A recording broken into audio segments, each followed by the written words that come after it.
So the Mindfulness Ambassador Council program unfolds over the course of 12 lessons. And it sort of unfolds in an arc of learning where we begin with lessons that explore self-awareness. We move into the awareness of the other, social awareness. And the ending few lessons look at more of a community awareness. So teaching students to learn or identify how they want to show up in the communities that they're a part of.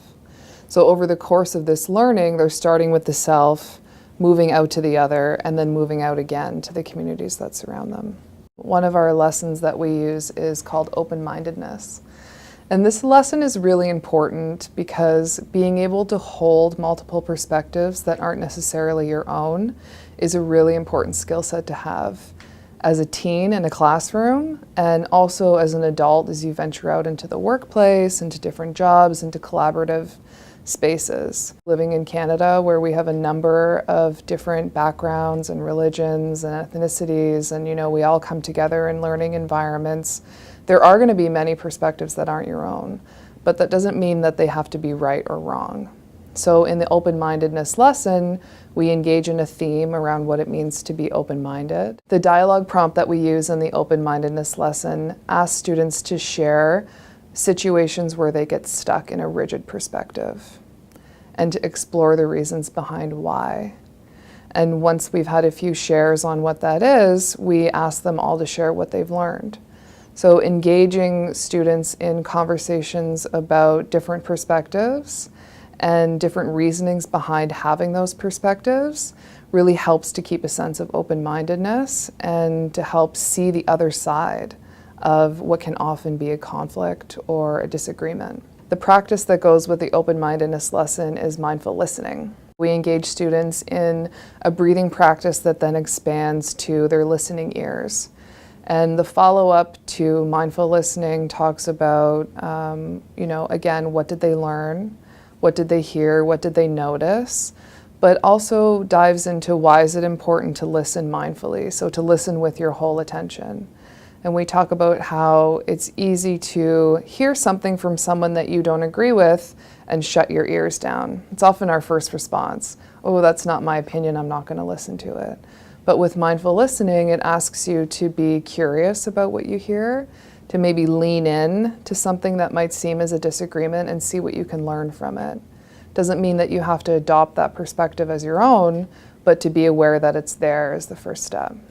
Often the takeaway from the open-mindedness practice is how students relate to their family members or to a specific student or friend that they have that comes from a different background, lives in a different environment, and has a different kind of experience. Having discussions about being open-minded and being open to multiple perspectives really stay with students. And I can remember one student talking about how her father was a very traditional kind of person, and she was more engaged in sort of free-spirited, that kind of young person. And learning about open-mindedness and practicing staying open to multiple perspectives helps her develop a different appreciation for her father's traditional ways and why that was important to him. And it also helped her deepen her relationship with her father rather than always coming at it from a place of conflict. When we open a council, one of the first things that we do is engage in a 3-minute breathing practice together. And then we check in on the home assignments that they were given from the previous week. So when we check in on the home assignment, and let's say their assignment was to practice mindful listening throughout the week, that would be a moment for this student to pop in and say, well, you know what, I practiced with my dad, and I was really able to see his perspective for why it's important to him, but at the same time acknowledge why it's not an important piece in my life. One of the other lessons that we use is called handling conflict skillfully. And this is really important, as you can imagine from the title. Everyone needs to learn how to handle conflict. It's not something that you can avoid in your life.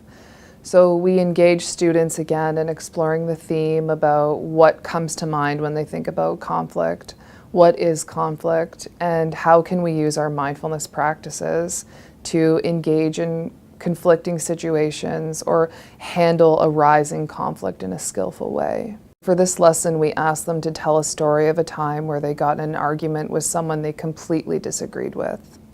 And then the following prompt to that is, looking back, are you able to see it from their perspective? So exploring conflict is really about looking at how we disagree with one another and why. And the practice that goes along with this lesson is the heartfulness practice. And heartfulness helps them be more compassionate for themselves and then expand that compassionate feeling towards others. So throughout the guided practice, they start with themselves and then expand that feeling of compassion and kindness to people in the room, to people in the city, to people in the world. Exploring ways to handle conflict skillfully with teenagers is a really important time to start to develop those skill sets, especially at a stage in their lives where their emotional lives are so busy and so vibrant. Being able to identify an emotion and name it for what it is can help them learn how to manage that emotion without all of the tension and narrative around it. So if they can identify that they're feeling angry when they're in conflict with someone, they can explore how naming that as anger can help them better manage the situation. And to speak from an I perspective on, I'm feeling angry because I don't agree with you, but that doesn't mean that I'm going to lash out or freak out and walk away from this situation. So engaging them in dialogue around what conflict is and how it shows up in their lives can help them come up with concrete examples on how to manage conflict skillfully and handle conflicting situations.